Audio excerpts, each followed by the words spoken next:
Hi, this is Caspit from Tel Aviv, and you're listening to On Israel. The developments I'm about to describe seem completely logical. Prime Minister Benjamin Netanyahu wanted to take advantage of his strategic alliance with the friendliest US president Israel have ever had in order to impose Israel's sovereignty on the West Bank settlement enterprise. But his plans didn't pan out. Instead, he agreed to shelve the annexation dream in favor of yet another dream: official ties between Israel and the moderate Sunni Muslim states. That has been the only tangible result so far of President Trump's deal of the century for Israeli-Palestinian peace. But instead of making peace with the Palestinians, Israel is making peace with the United Arab Emirates. With Trump lagging in the polls and Netanyahu embattled by his legal troubles and public protests, the two finally received a bit of a good news with the historic August 13th announcement of an agreement between Israel and the UAE, hammered out in a three-way telephone conversation between Trump, Netanyahu, and Emirati Crown Prince Mohammed bin Zayed. Our podcast guest today has been involved in such dealings for decades. He was head of the IDF's planning directorate and was considered one of the most brilliant minds among the top military brass. He also served as National Security Advisor to the late Prime Minister Ariel Sharon. Reserve Major General Giora Eilad will be here right after a short commercial break. If you're listening to this podcast, you obviously care about the Middle East, and if you do, you should probably be reading Al Monitor. Al Monitor is a global newsroom headquartered in Washington, D.C., with a network of over 160 contributors around the world.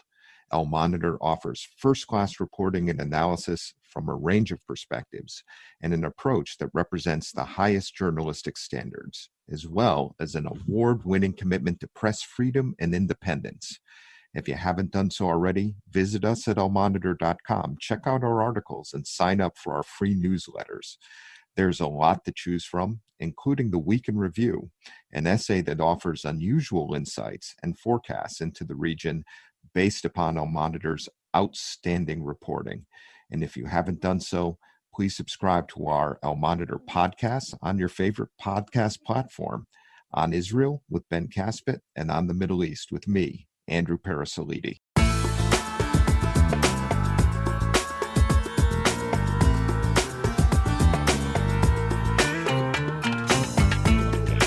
We are pleased to host Giora Eilad, the former head of the IDF's Planning Directorate and ex-National Security Advisor. Shalom, General Eiland. Thank you for joining us at Al Monitor's On Israel podcast. Hi, my pleasure.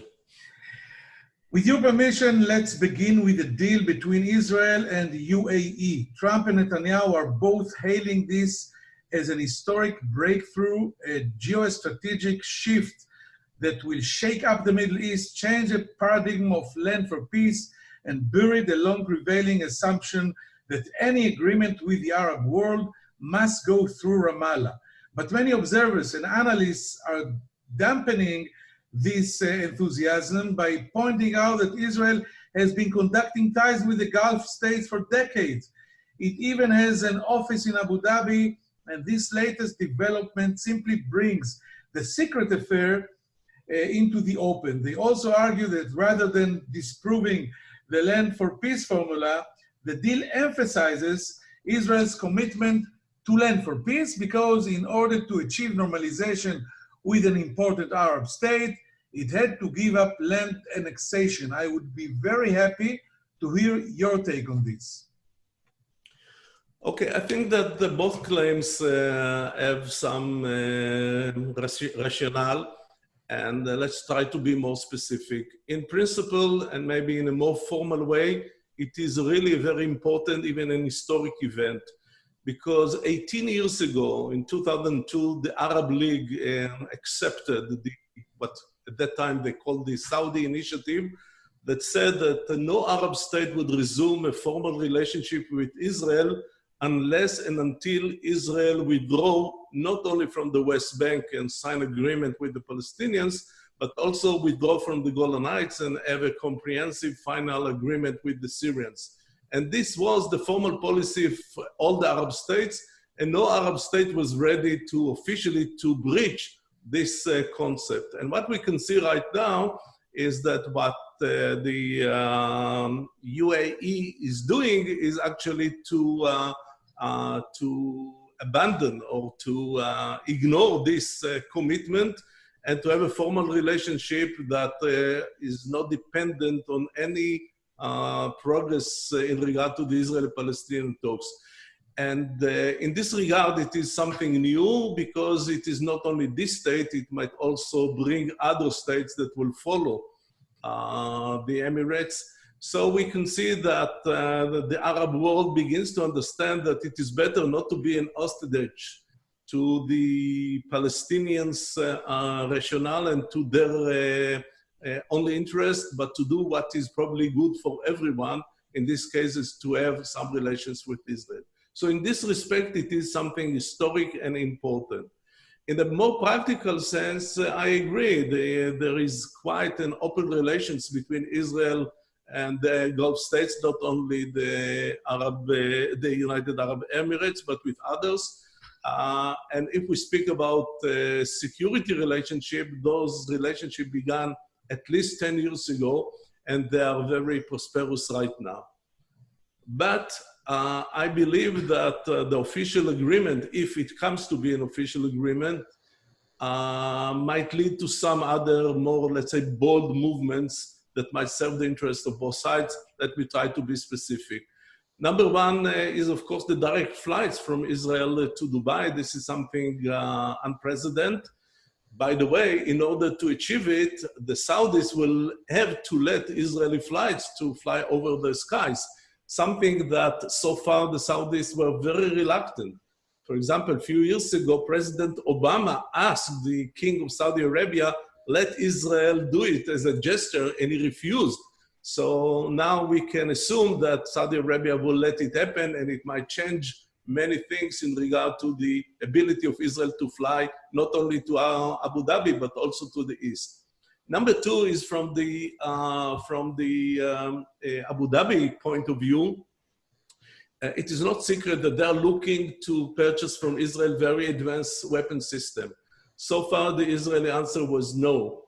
And I believe that there is some kind of implicit understanding that as we have some agreement like this, Israel will sell this country some sophisticated weapons. It could be the Arrow system, it could be the Iron Dome, or maybe some other advanced system. From the Israeli point of view, it is, if you want, another layer of defensive system vis-a-vis the Iranians. So from the strategic point of view, of course, there is no reason why not to do it. And even in the field of energy, we might see something that so far we could not see. For instance, maybe Israel will begin to buy oil from Saudi Arabia, or first from Abu Dhabi, that will reach Eiland and will use the pipeline between Eiland and Ashkelon. And so Israel will not depend only on oil that comes to Ashdod and Haifa. This is important in order to create more redundancy in the supply of oil to Israel. And there could be some other important strategic deals that we will have to see. So this is an important matter, no doubt, and we have to give, I would say, all the credit to the Prime Minister that led this concept for a long time and reached quite a successful end. This is exactly what I wanted to ask you as my next question, to try and get into Netanyahu's mind, what happened between his right and left ears. So I'm asking you, do you think that from the very beginning it was a hoax and Netanyahu intentionally introduced the annexation idea as a bargaining chip so he could trade it in return for agreements with the Arab world? Or was it the other way around and he was forced to give up on the annexation and receive the normalization deal as a consolation prize? I think that the second option is the right one. I truly believe that Netanyahu in January this year really believed that he would be able to reach this annexation project. Actually, when he accepted the Trump initiative, the deal of the century, as Trump called it, Netanyahu thought that it might be a win-win situation. If, surprisingly, the Palestinians will accept it as a basis for further negotiation, it means that Israel might have a much better deal than what previous prime minister managed to achieve. And if the Palestinians will say no, then Israel would be able to say, well, it is not our initiative, it is the American initiative, and we humbly accept the American initiative, and since the Palestinians don't cooperate, we will at least exercise our part, which means to actually to exercise the Israeli sovereignty over 30% of the West Bank. This was a real intent of Netanyahu. He believed that this would be his biggest achievement. Now, because of what is happening with the American administration, because of the corona, because of so many other problems in Israel, including surprising opposition from the Israeli right to this Trump initiative, he actually decided to, at least to postpone it for unknown time. And now he managed to trade with something that actually could not deliver anyway, but he managed to trade it with Abu Dhabi. And so both sides can show achievements to whoever they want. I think that Abu Dhabi was, in a way, surprised to find out how negative was the Palestinian response to that, because they wanted to get a credit for removing from the table this terrible annexation threat.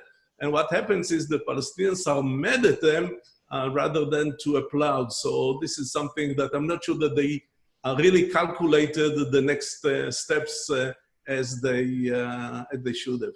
I'm not sure who was it. I think it was our Minister of Foreign Affairs, Aubrey Eben, that said that Palestinians will never miss an opportunity, and we will get to them shortly. I wanted to ask you before, to what extent could this agreement impact the strategic balance in the region? Is it your assessment that Bahrain and Saudi Arabia's MBS could soon join MBZ?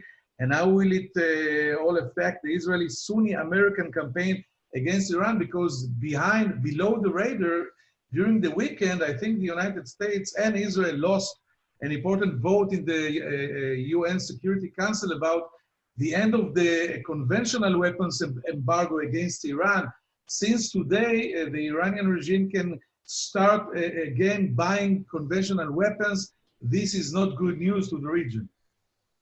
I agree with you. I mean, the coalition between Israel, the moderate Arab states, and the United States vis-a-vis Iran existed for many years. And this more official relations with Abu Dhabi does not create any new incentive and new interest and new position, even new position vis-a-vis Iran. So in this regard, we cannot say that this new agreement changes dramatically the balance of power in the Middle East. It is far from being so.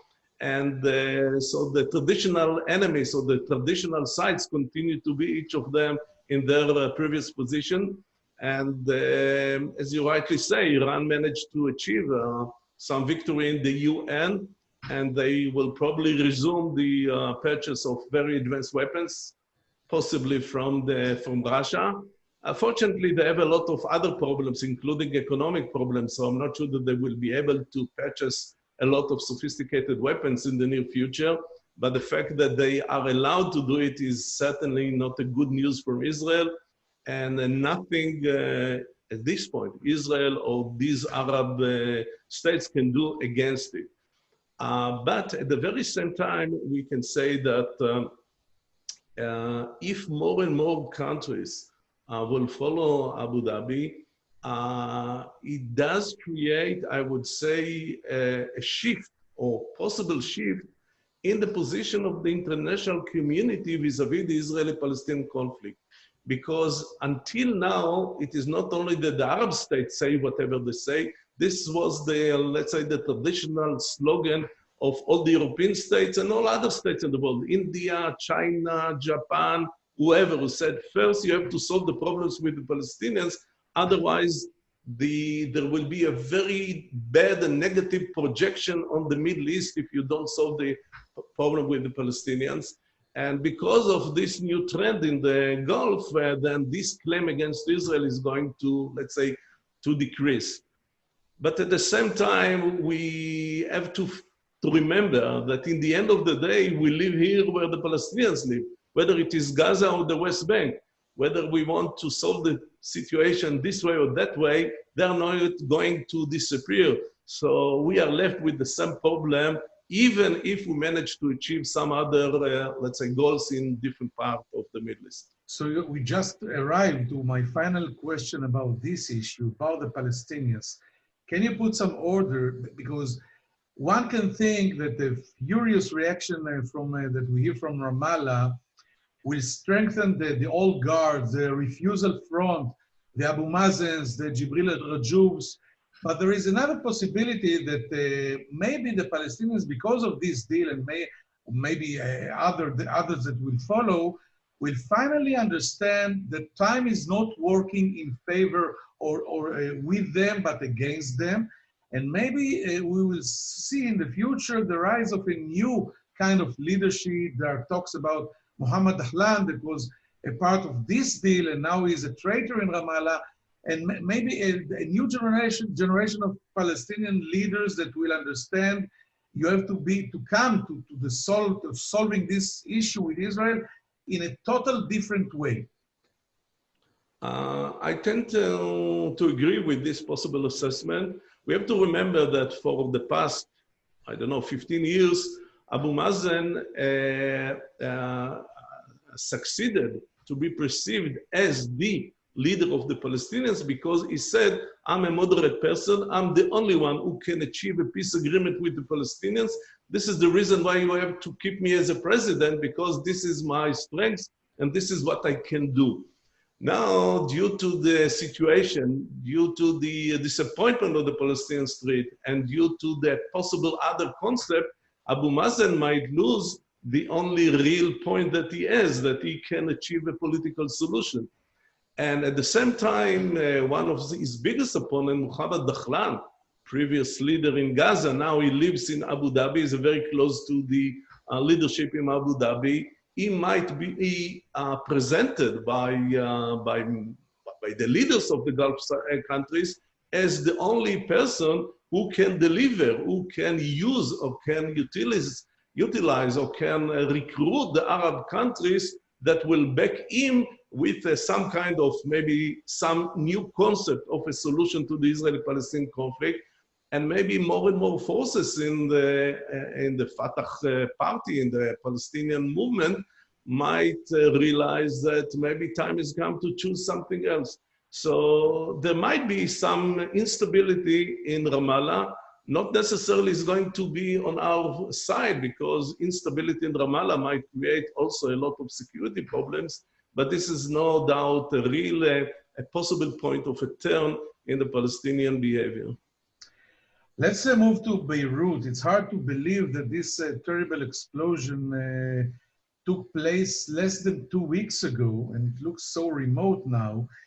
Beirut is licking its wounds from this catastrophe that happened earlier this month, and it appears that nothing good is threatening this miserable land.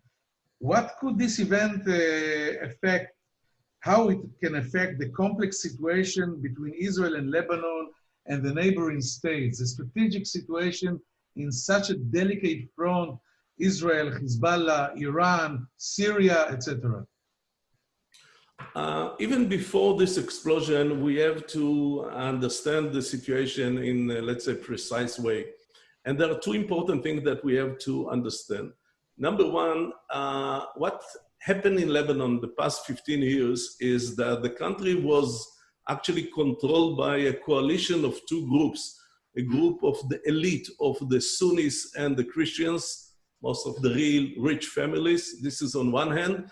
And on the other hand, Hezbollah. And these two parties, although they are opponents to each other, managed to create quite a stable coalition that serves mostly the interest of these two groups, on the expense, of course, of the state itself, on the expense of the people of Lebanon. And that's by itself deteriorate the situation, the economic situation of the country to a real miserable situation. And then the corona came about 6 months ago and added to the already existing situation in Lebanon, and now the explosion with all the consequences. So Lebanon is in a real deep, severe situation, and in order to be able not only to recover, but even to get the minimum that they need for food and the gasoline and other essential product, they urgently need economic assistance from the West, whether it is France or other financial institutions. And this is exactly the point where a real change might occur in Lebanon. And this real change might occur if those who can offer such an economic assistance will demand not only to make some kind of political changes in the system and not only financial reforms, but will say we cannot continue in supporting Lebanon unless you make a change in the position of Hezbollah. Because so far, according to that coalition that I mentioned, Hezbollah is the only effective military force in Lebanon, and of course they are allowed to deploy the forces and to put their huge arsenal even in a very populated areas, and this by itself might be not acceptable. So this is a point where the state of Lebanon might be demanded to take actions. Fortunately, Hezbollah is a political party. They are very sensitive to legitimate or to the legitimacy or domestic legitimacy. And for the first time after maybe 30 years, they will be in a real dilemma. So far, Hezbollah managed to hold the stick in two ends. On one hand, to be representative of Iran and its ambitions, and on the other hand, to present itself as a legitimate, patriotic Lebanese movement. Now they have to choose, because it is beginning to be clear to more and more people in Lebanon that it cannot work together. So Israel cannot do very much in order to influence it. We have to be very careful not to make, let's say, public announcements, but some pressure that might come from inside and from outside might create a lot of pressure on Hezbollah, and it might lead, I would say, to a much better strategic situation in the region.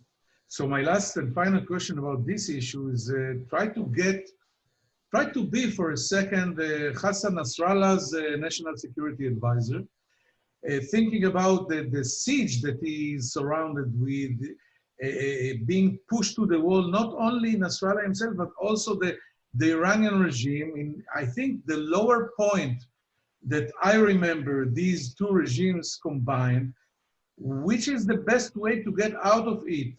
By force, maybe as an act of insanity, initiate a hostile or even war with Israel, or the other way around, listen, you have to forget about the Israelis for the time being. You have to focus inside Lebanon, try to get the Lebanese people trust again. What would you tell him? I think that in the foreseeable future, neither Iran nor Hezbollah will initiate any war against Israel. Iran, besides its regular problems, wants to reach a position where they have nuclear weapons, or they are very close to, and they're not going to risk it by some kind of a local war between Israel and Hezbollah.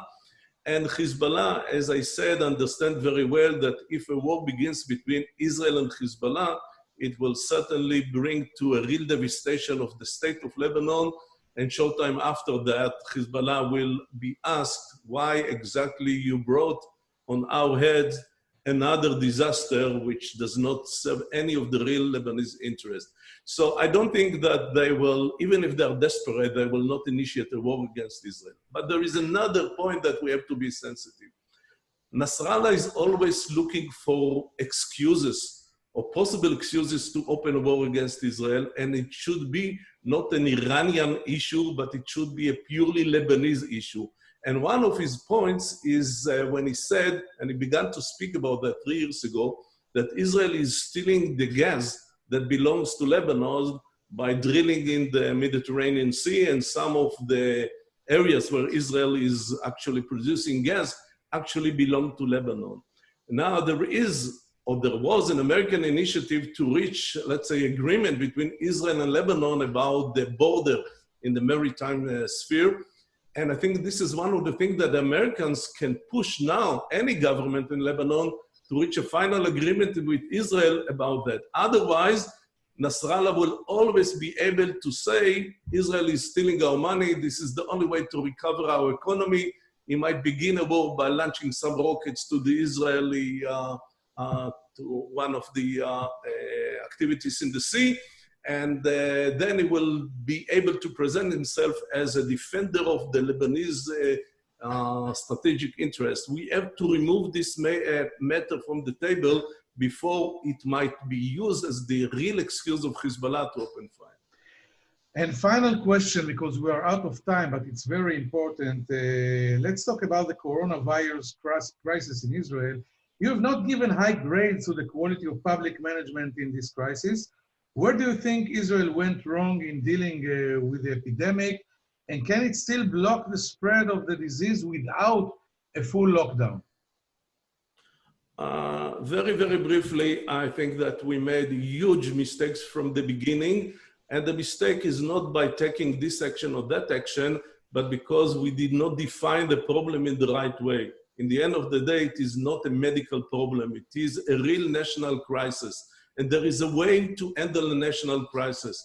And the Prime Minister, the other ministers, and actually the whole Israeli establishment actually ignore this very, very simple notion of national crisis that had to be handled according to the principles of national crisis.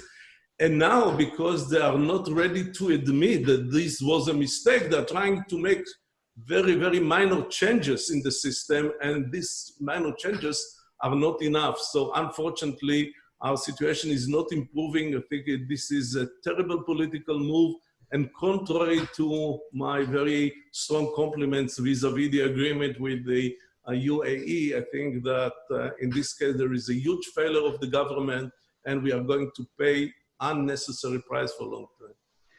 I wish we would have more time and speak maybe about a fourth election in Israel, etc. But we are out of time. It was fascinating. General Eiland, thank you for this talk. We'll be back soon here for some final remarks right after this short break. Toda. Thank you, Giora, and Shalom. If you're listening to this podcast, you obviously care about the Middle East, and if you do, you should probably be reading Al Monitor. Al Monitor is a global newsroom headquartered in Washington, D.C., with a network of over 160 contributors around the world. Al Monitor offers first-class reporting and analysis from a range of perspectives and an approach that represents the highest journalistic standards, as well as an award-winning commitment to press freedom and independence. If you haven't done so already, visit us at almonitor.com, check out our articles, and sign up for our free newsletters. There's a lot to choose from, including the Week in Review, an essay that offers unusual insights and forecasts into the region based upon Al Monitor's outstanding reporting. And if you haven't done so, please subscribe to our Al Monitor podcast on your favorite podcast platform, on Israel with Ben Caspit, and on the Middle East with me, Andrew Parasolidi.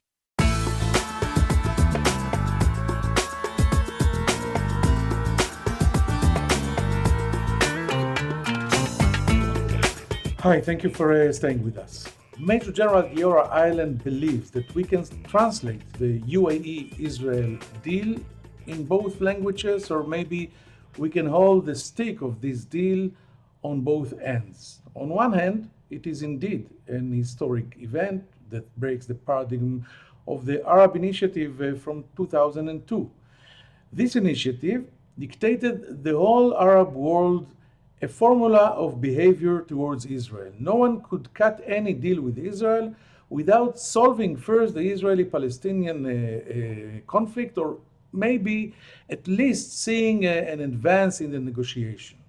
Now, the UAE move, which is not a part of the Israeli-Palestinian deal, creates a brand new rationale in the area. In the practical sense, there are open relations between Israel and many of the Gulf states for many, many years now. So this event cannot be compared, for example, to the stunning visit of the late Egyptian President Anwar Sadat in Jerusalem that led to the historic peace accords between Israel and Egypt. Major General Eiland predicts that the UAE move can lead to a series of similar moves, bold moves, from other Sunni states in the region. In the other front, the Israeli, Lebanese, and Iranian front, Major General Eiland predicts that the devastating explosion in Beirut earlier this month worsened the severe crisis this state is suffering from. And the new situation can start at the domino effect that can cause a change in Hezbollah's stand and influence within Lebanon. In any case, the disaster decreases the chances to an eruption of a violent escalation or even an all-out war between Israel and Hezbollah, and at least these are good news. Thank you for listening to us. We'll be back here next Monday in On Israel in Al Monitor. Take care.